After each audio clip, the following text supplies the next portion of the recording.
to be chatting this morning. I have subbed in for him now. He's kind of the founder of our company. He was going to kind of give a chat about how to build a tutoring business, particularly with a mind to everything going online. Samuel, I can very happily say, has just become a father yesterday.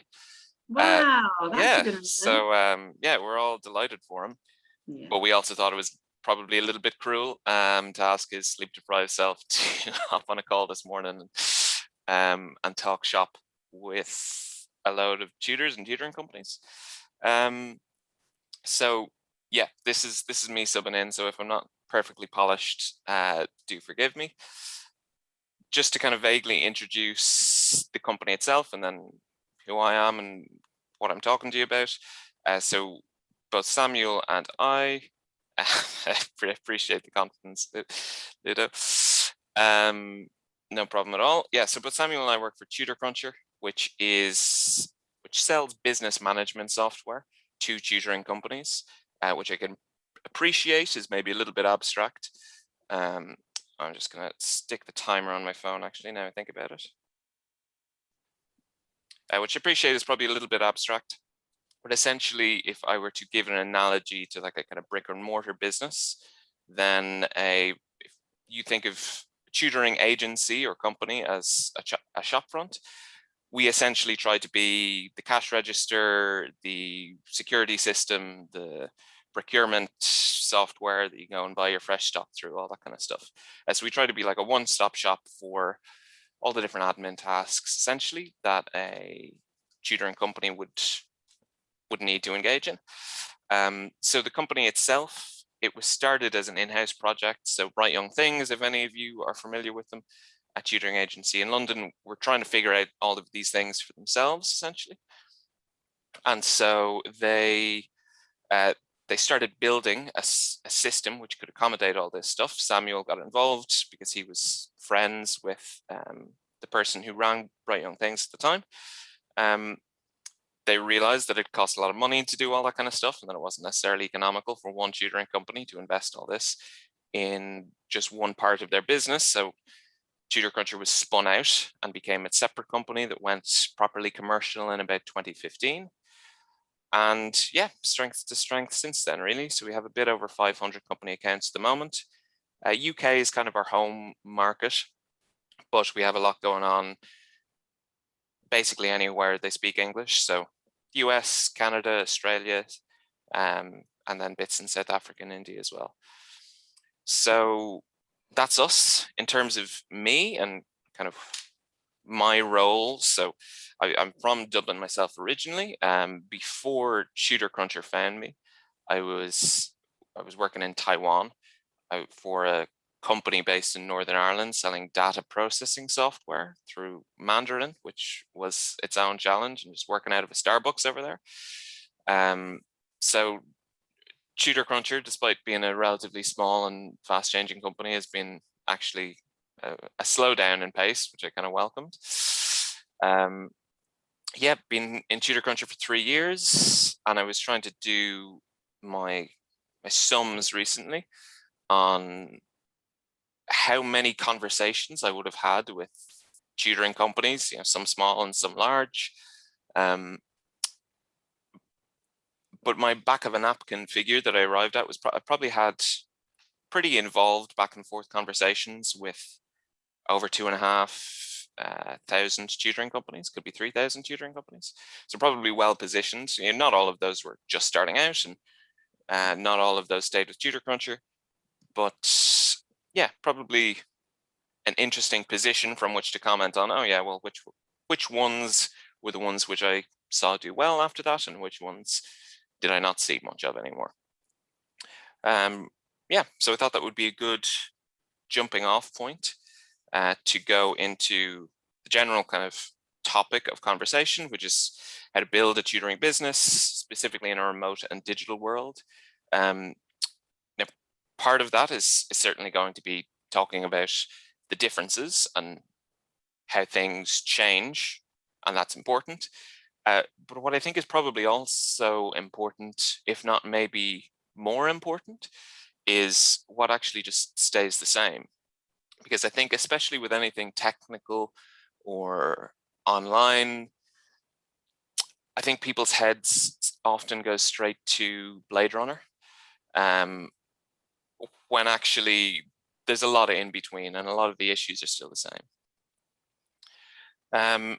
So yeah, I'm kind of going to talk about this in 3 broad categories, in no particular order. So the first one is probably as important or more important than any of the others, and this is advice that I've been giving on basically every sales call I've given for the last 3 years, is for companies to know their value proposition. So if you're starting out, from the time that you start out, or if you've started a while ago, just to start it now, because I find that tutoring companies often think that they're in the business of tutoring, which is actually kind of only half true. I think, particularly in the agency model, they're almost more in the business of facilitating tutoring between a tutor and a client, which is actually a little bit different, and it changes the way you might see your role in that relationship. So I think, to that end, 2 things become much more important. The first is customer care, and the second is care for your tutors and making tutors' lives easier, essentially. So I'll start with customers. So generally speaking, if all they wanted was for someone to come around to their house once a week and talk about maths, well, they'd have other places to go for it, but they're also coming to you because you can facilitate their relationship. You can find them someone trusted, someone reliable. You can send their invoices and explain what the charges are and provide external services, and all of those other tangential things, which are going to help clients feel a bit more cared for. And trust is such a vital part of tutoring, and that's definitely not something that's going to change. Because essentially you're asking parents to trust you or your tutors with the education of their child, and there's a lot of side products that go along with that. It's very much not a simple service, and the more faith that you can give them that you're going to do it well and you're going to look after all the extraneous details, the more comfortable they're going to feel, and the more inclined they will be to work with you. I would also say,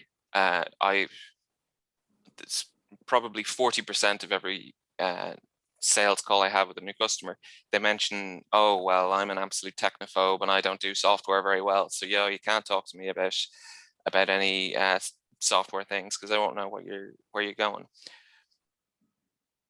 And I understand why that puts business owners off, or they think of it as a disadvantage to themselves.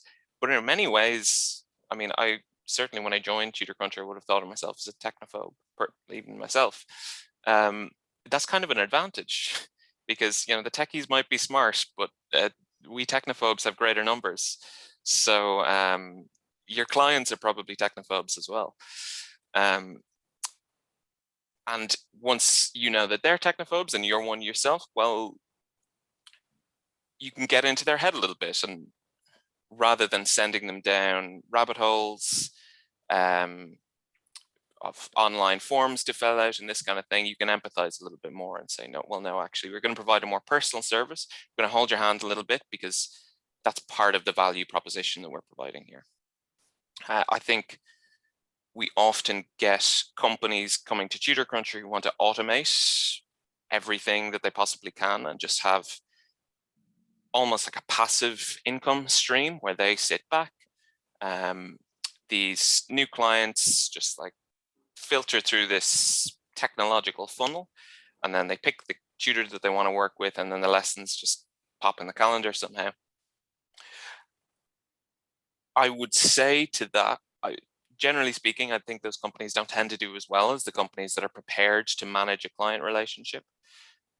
And if you doubt that, or if you are looking for a concrete example, I mean, the first thing that comes to mind is just my Wi-Fi provider. So when I call them up and I have a problem and I can't speak to a human being, I would be prepared to pay a premium to speak to a human being.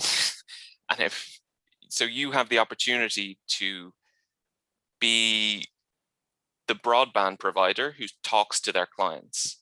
And it's a very different industry, but if you're able to be that person, you can really capitalize on it. And it's something that people will pay a premium for, especially in the tutoring space, again, in my experience. And then even once you have that, so you know what your value proposition is to the clients and the fact that you're going to hold their hands and look after them.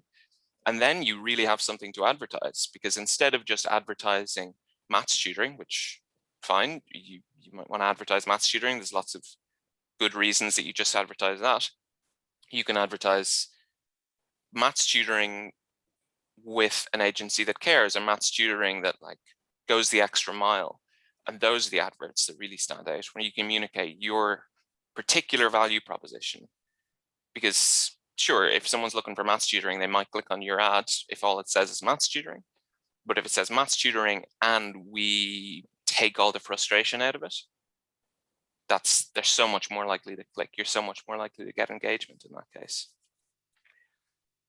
And then the other half of this, which I think is at least equally important, but forgotten about much more, is actually looking after tutors and how they play. Because I think a lot of tutoring companies or tutoring agencies think of tutors as maybe suppliers or maybe even the products.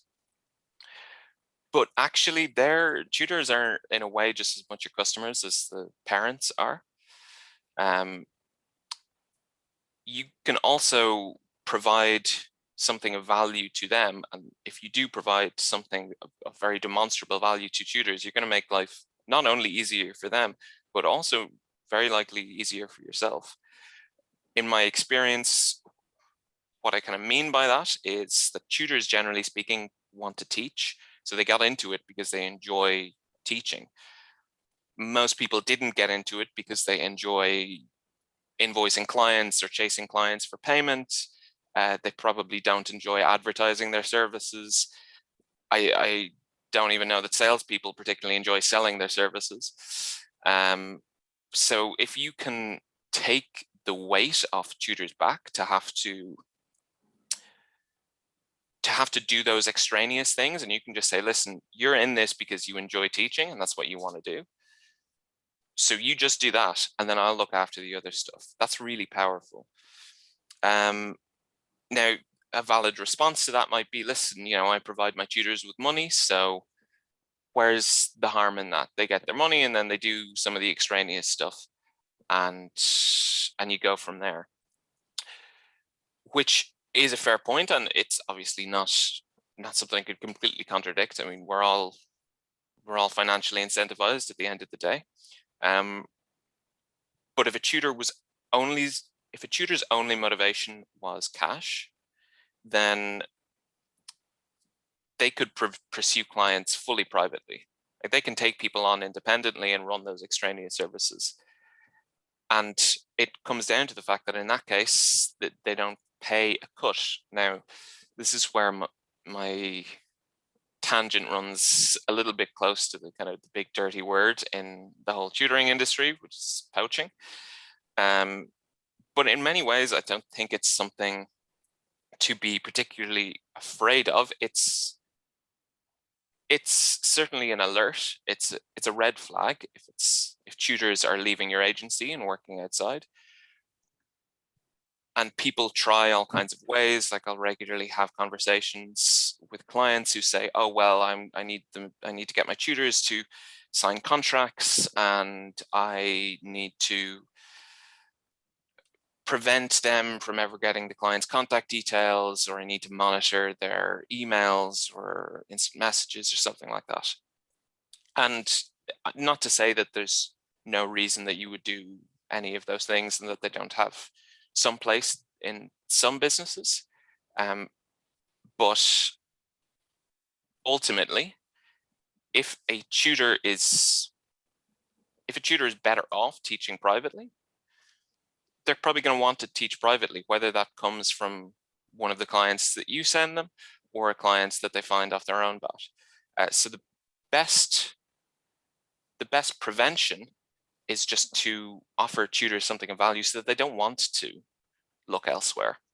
You can stand on the shoreline with a big spear and fight the tide, or you can build a house that floats, essentially. So you're probably better off in a floating house. So it's a good motivation to say, okay, well, what could we provide? And then it goes back to what we mentioned before, the tutors don't necessarily want to do. They don't want to invoice, they don't want to advertise, they don't want to sell, they don't want to hold clients' hands as they go through a buying process or worry about their child or look for performance reports and all these kind of things. So I thought that might be a good point in time to jump off into just like kind of a few little breakout rooms, little discussion rooms, just to talk about, particularly from the tutor perspective, as a tutor yourself, what would incentivize you to stay with an agency and what could they offer that, even if there were no impediments at all for you to go private, what could they offer that would keep you with the agency, that would make you want to stay? Or even from an agency perspective, how could you do that? How would you want to do that? What would you not want to do? All that kind of stuff. So maybe we break off for 5 minutes and then, yeah, reinitiate our chat. Excellent. Thanks, Fionn. Yeah, we've got the breakout rooms all set up there. So we urge you to turn your cameras on, because talking to someone who doesn't have their camera on is much harder. So please, if you're able to, please try and turn your cameras on.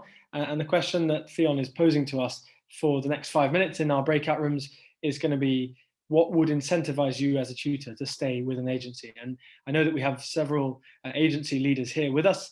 I don't think that changes the direction of the question. You're still able to answer that question even as an agency leader. In fact, you may never really have thought of that question as an agency leader. So I'm going to pop you, I'm going to pop you into breakout rooms, and we'll be back here at about 25 past. So I'm going to open those rooms now, and I'm going to pop people into breakout rooms as we go.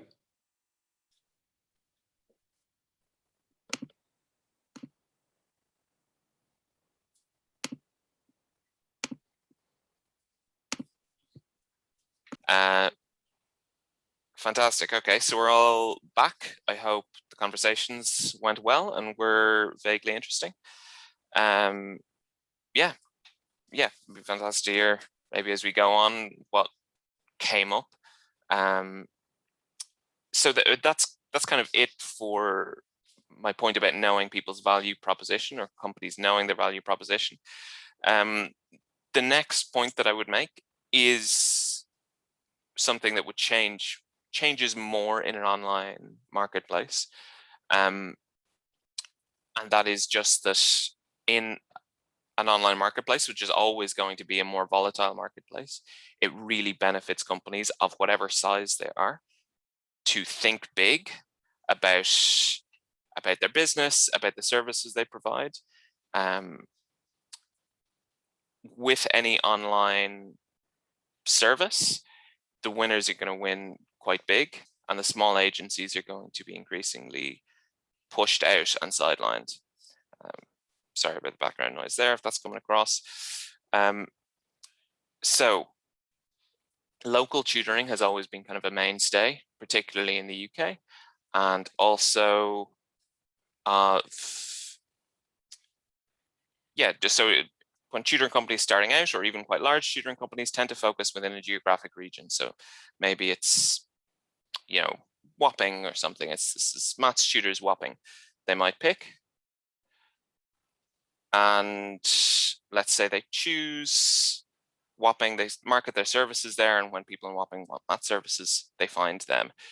The difficulty with an online marketplace is that those options are no longer available, because if you're in Wapping and you're looking for maths tutoring, but it's all going to be online, you don't type in maths tutors Wapping into your Google search to find companies. You just type in maths tutors, which definitely makes things more challenging. It erodes that local flavor to tutoring, and it concentrates tutoring services in the hands of big providers. So it's like with everything else, you know, the high street, the independent high street stores are more inclined to close, and the bigger online retailers do particularly well. You could expect the same thing with tutoring. There will be some impediments to that. Tutoring, as I said, is personal and will remain personal. So it's, again, don't want to go Blade Runner, but that is the direction in which the industry was moving prior to COVID, and is almost certainly going to move faster towards after COVID. So it's worth putting yourself in a position to exploit every opportunity to be one of those big players, because the small players who have been relatively happy bouncing along the bottom are going to find that more difficult. There's going to be less nutrients along the ocean floor, and there's going to be quite a lot more up towards the surface. So how do you put yourself, I suppose, in the position to benefit from that? Is essentially just to exploit every opportunity that opens up.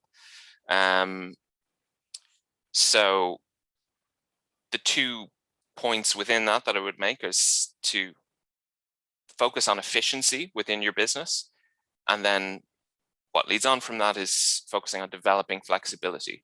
And you kind of have to do the first before you do the second.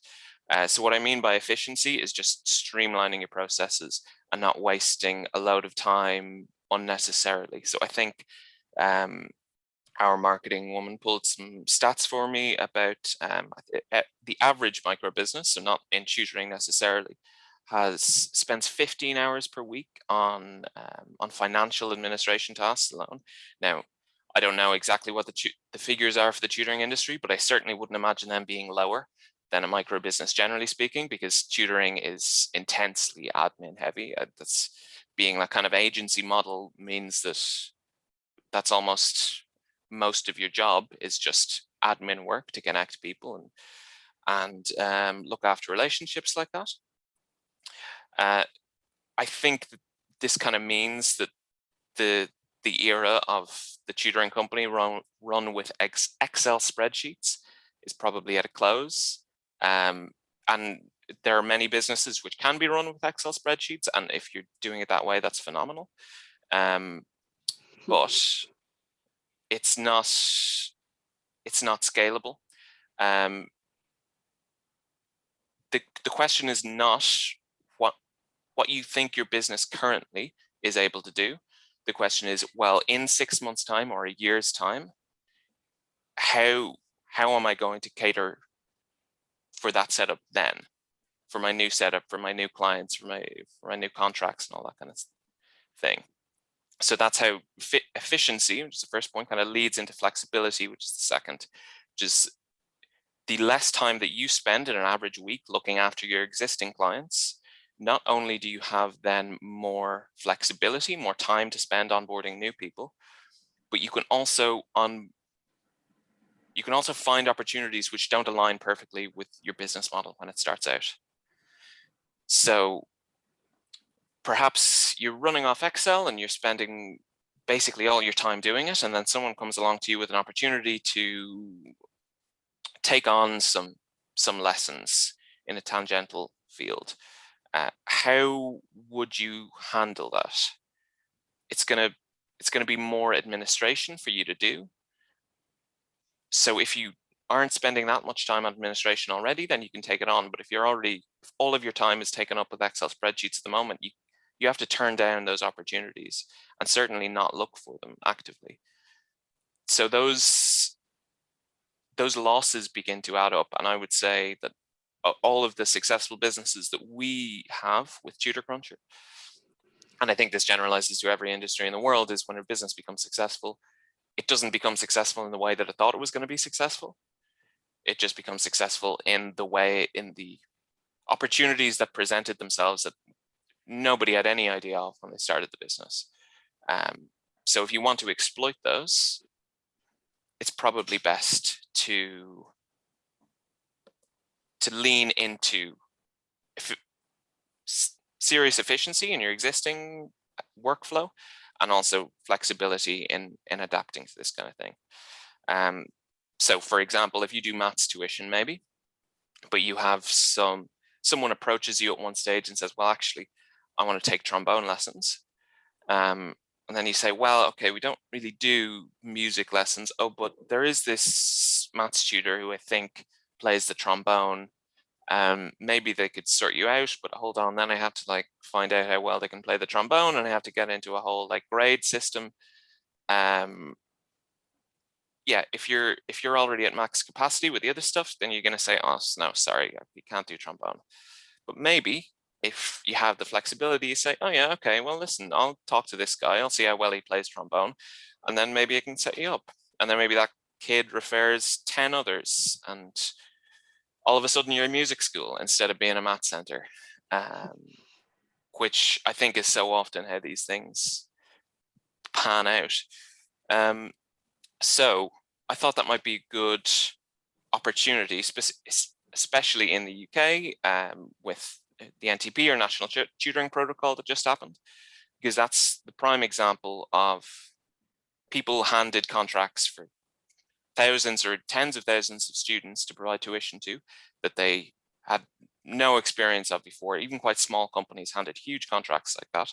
So I thought, as a second little breakout, maybe it's worth a chat about if your company or you as a tutor were handed a ton of, say, like 10,000 new clients that you want to be taken care of, how could you cater to that? How could you reform your business so that in 6 months, if that opportunity comes along, you could actually take it, as opposed to saying, no, I'm sorry, we just can't.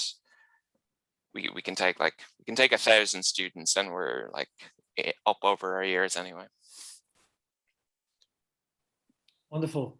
Thanks, Fionn. Okay, so straight back into breakout rooms for another just over 5 minutes. I will open those rooms again now.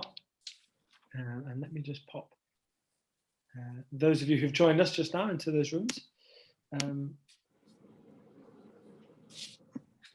to you. Nice to meet you, Martha. See you, Fionn. Fantastic. Yeah, so I hope those conversations went well. I am basically going to undercut them almost a little bit by now completely contradicting myself, to my third and final point, which is only a half contradiction, I suppose.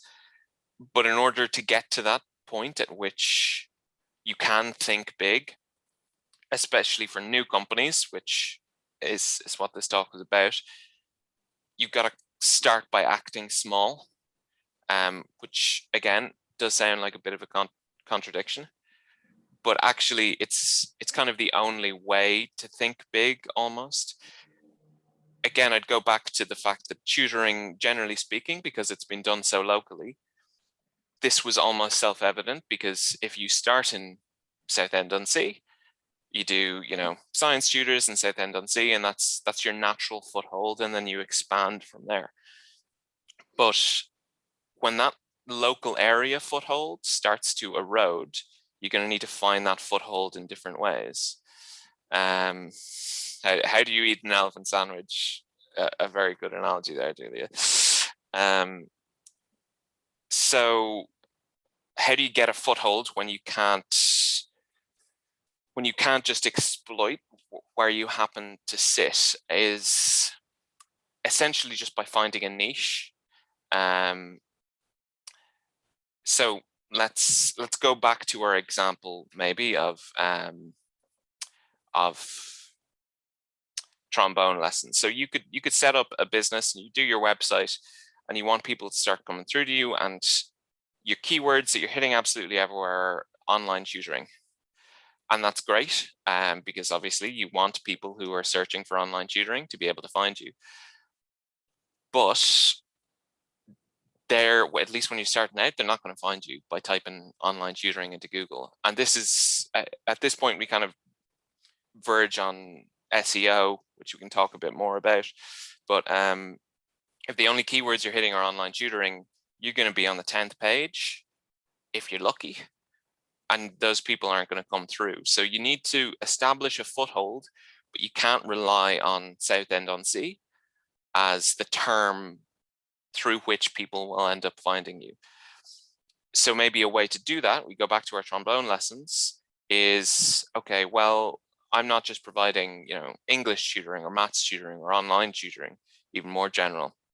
I'm providing trombone lessons to people in Kent and Sussex. Now, not many people search, I imagine, for trombone lessons online in Kent and Sussex. And maybe it's not viable, but maybe it is. And maybe few people search for it, but the people who search for it are extremely likely to click on your website and to talk to you and to chat to you, and that counts as your foothold. And this is where it links in with that second point, because then once you become good at providing trombone lessons in Kent and Sussex, then you stretch up to London, or you know, you go west and maybe you end up providing them in Devon and Cornwall, and then you go north, and then it's the violin as well as the trombone, and you evolve that way. But you need some kind of foothold to get in. And this, it's kind of a general point to choose specific keywords that you can monetize. And we are kind of going into SEO territory here, which is a very inexact science. I always say, because I get clients asking me on calls, should I go to, search engine optimization, to be clear. So should I go to an SEO agency who are going to help me get listed really high on Google and let people find me on there? And I usually advise them to use a litmus test, which is something that you're very welcome to use yourself. That if you go to someone who's saying that they can advise you on SEO and on getting your service listed high, the way to figure out if that person knows what they're talking about is to just ask them, do you know, are you an expert on SEO? And if they say yes, then they don't know what they're talking about, generally speaking.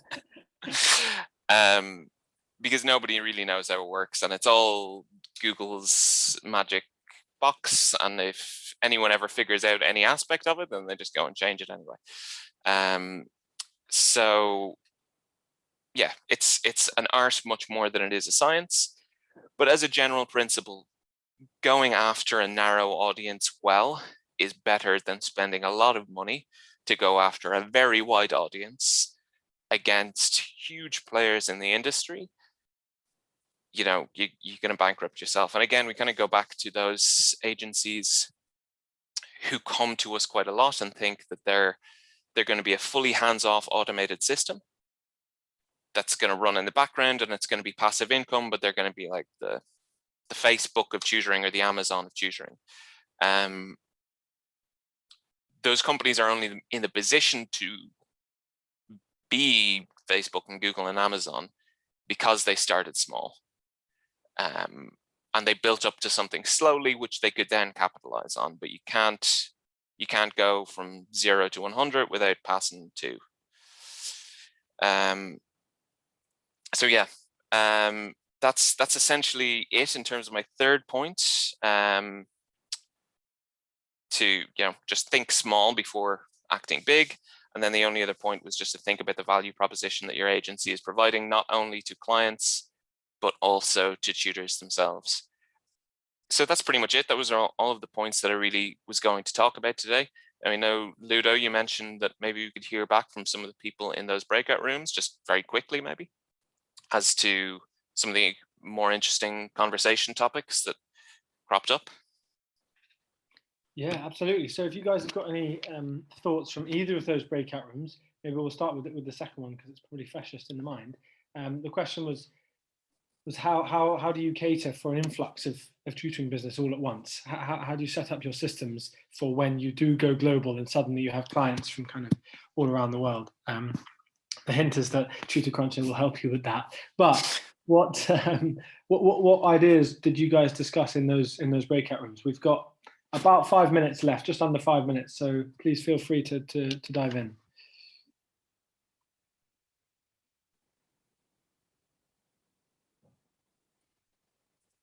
So if I can go, and I was saying that in our breakaway room is, I've always said, be careful what you wish for, you might just get it, and best you be ready. And if someone said, would you be willing to take on 10,000? I'd say, well, is there a possibility of getting 20,000? Because I think that people need to understand that you can't do things alone. And really the essential part of doing anything at whatever scale that involves more than one person is to get the right team on board. I've been involved in projects similar to, here's a contract, we need to get on it. So what I've always done is the team that I've always brought on is being absolutely 110% transparent on the mammoth part of the task, which means you're going to work 18 hours a day. You're not going to have a life. You don't have weekends. This is the project, and it has this duration.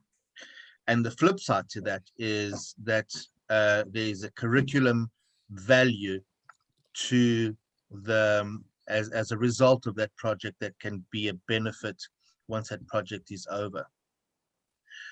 So what you're doing is you're really weeding out the people that are looking for a job or the people that are looking to make an impact and be involved in a project. And there is, those people out there. Simon Sinek talks about a story about that expedition to the South Pole, where the ad on the newspaper said, he was looking for, if you're looking for adventure, we're organizing a trip that you might not come back from, but you will be legend. And he got a team to go with him to the South Pole, and they nearly all died. So I think transparency is key. And I think something that I've picked up from this week is that I don't know how many people have had leadership training or been on leadership courses, because leadership is not an easy thing. You're either born with it or you got to learn it. And when you're working within leadership, you're working within a layer, and each person in the organization works within that layer. And each layer has KPIs that you need to be accountable for. As a tutor, it's easy for you to go, and being an agency owner, it's easy for you to go into a tutor layer because that's your comfort zone. So it's how do you keep yourself on the owner layer, and what is your objective, and what are your KPIs?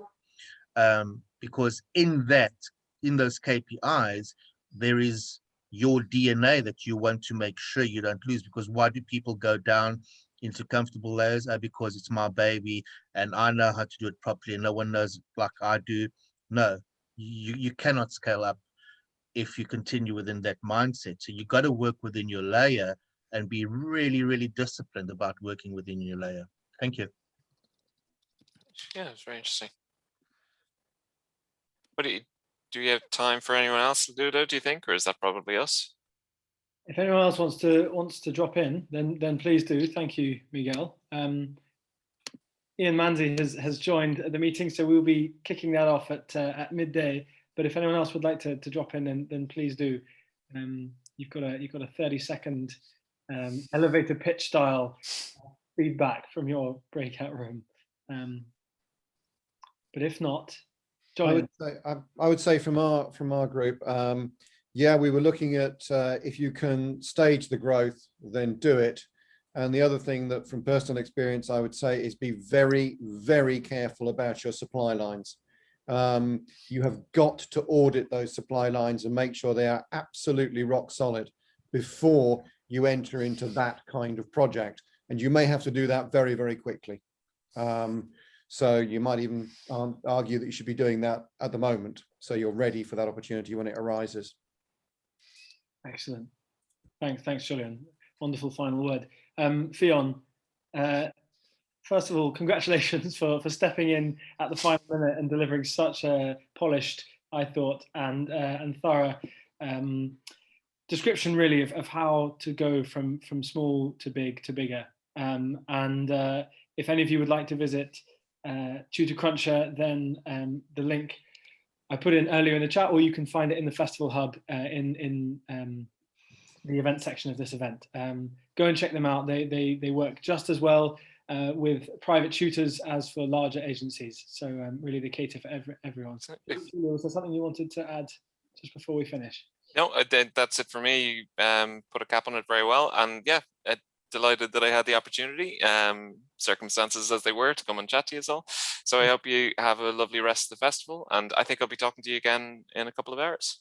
At 2 p.m. as part of the International Tutoring Roundtable. Thank you very much, Fionn. Thank you, Fionn. Thanks so much. Chat to you soon. So All the lovely to have best. Tutor Cruncher here. Thank you.